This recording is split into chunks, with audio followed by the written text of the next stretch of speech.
And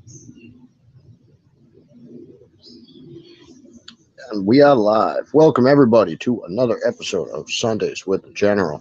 It's just me, the General, here with you today. Gonna go a little quick, not much to talk about, and trying to have a little time off before the annual ITL Hoopathon next Saturday at Cape Cod Academy. Donate today or donate next week during the live stream. It's all going to the athletes, not anything to us.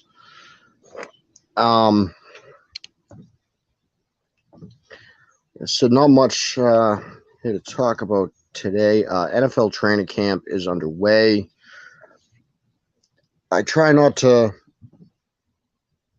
of course, I've been seeing the reports out of training camp. I try not to buy into training camp reports that much. Whether guys did good or did bad, even if they did bad, that's why they're there. That's what practice is. Yeah, I mean, it's nice to hear if a guy's doing good and good practice, I guess, but it's, you're not going to learn much. You're not going to learn much.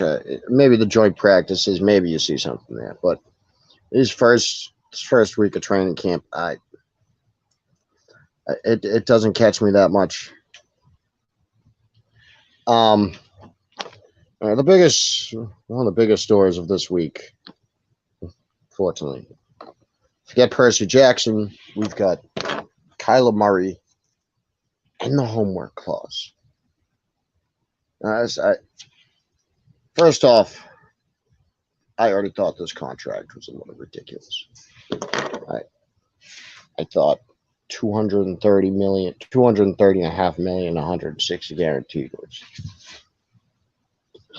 too much for a guy like Kyler Murray, who, to be honest, hasn't really done anything in the league yet. He's only really got good numbers when he's got Hopkins in the lineup. When you're getting paid $46 million a year, you're getting paid to be able to put numbers up without a $30 million a year wide receiver. No matter who's on the field.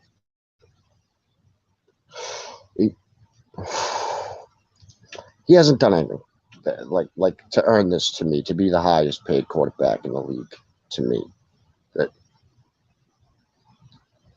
But so it comes out that in this contract, it was required for him to do 4 hours of independent film study a week, specifying without television or video games on in the background, and that he's just focused on the film. Now, those of you who don't know this, 4 hours a week for an NFL quarterback during the season, 4 hours a week of watching film for an NFL quarterback in season is nothing. They're all doing that. Or at least they should be. There are guys who are doing more than 4 hours a week of watching film in the off season. This is what they do. Damn it, sorry, folks. But anyway, naturally, the media has, and everybody has questions about, well, is he not watching film? Is he not putting in the work? I mean, is Kyler Murray not studying film on his own during the season? The reason we ask this question is obvious. It's in his contract that he needs to watch film.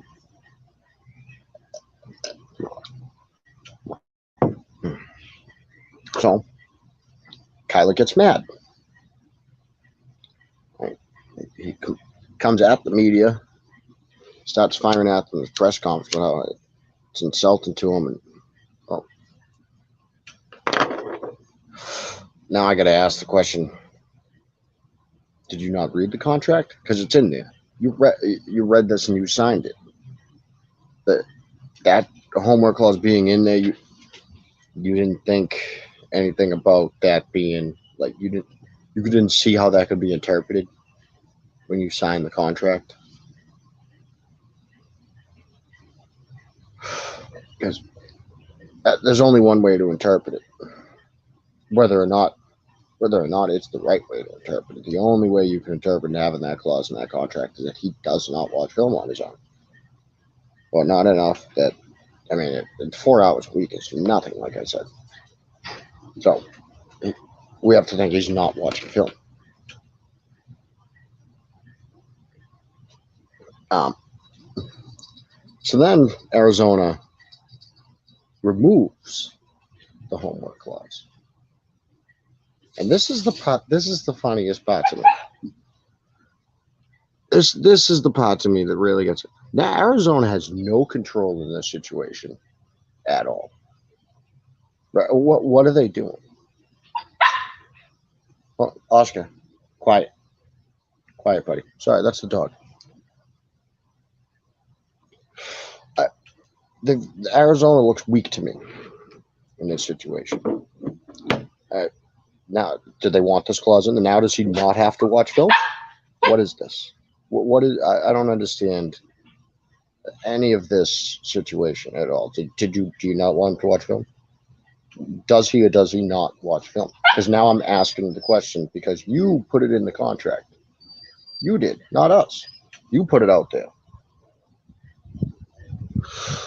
All right, moving on to, I don't know why I'm actually forced to have to move on to this topic. Hey, Oscar, down. The Kevin Durant trade rumors.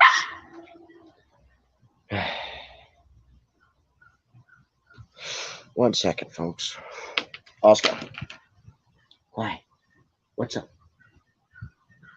Go get going.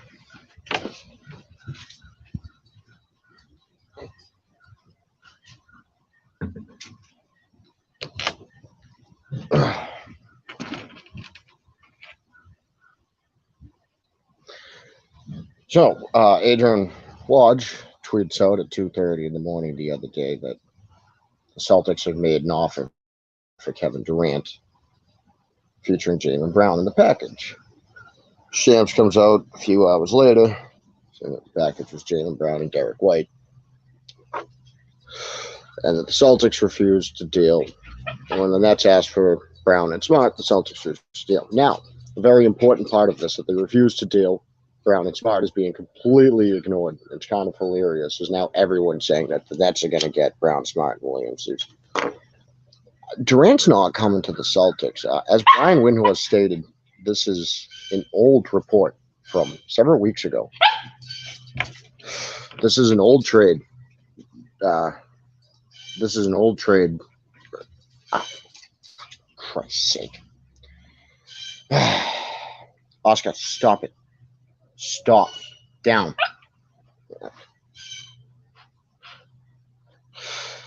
Down.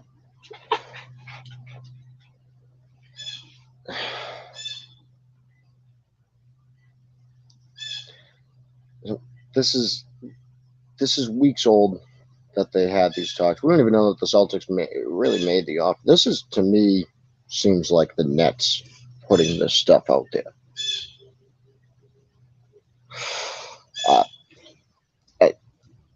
I don't see the Celtics leaking stuff to Woj at 2:30 in the morning. I don't see why they'd be talking about a week later. Durant's not coming to Boston. This is all stupid. I do think he gets traded. I don't think it's to Boston because I don't think the Celtics want to give up Jaylen Brown. We saw it, they're not giving up Brown and Smart. Oh, fucking son. Well, folks, my puppy is being a fucking pain in the ass, so I'm going to cut this show early today. Don't forget, check out the ITL Hoopathon streaming on all Into the Lab platforms and Blue Collar Media Group platforms next Saturday, August 6th at the Cape Cod Academy starting at 11 a.m. Eastern Time. Donate today for a good cause. Thank you for tuning in. Oh my fucking God.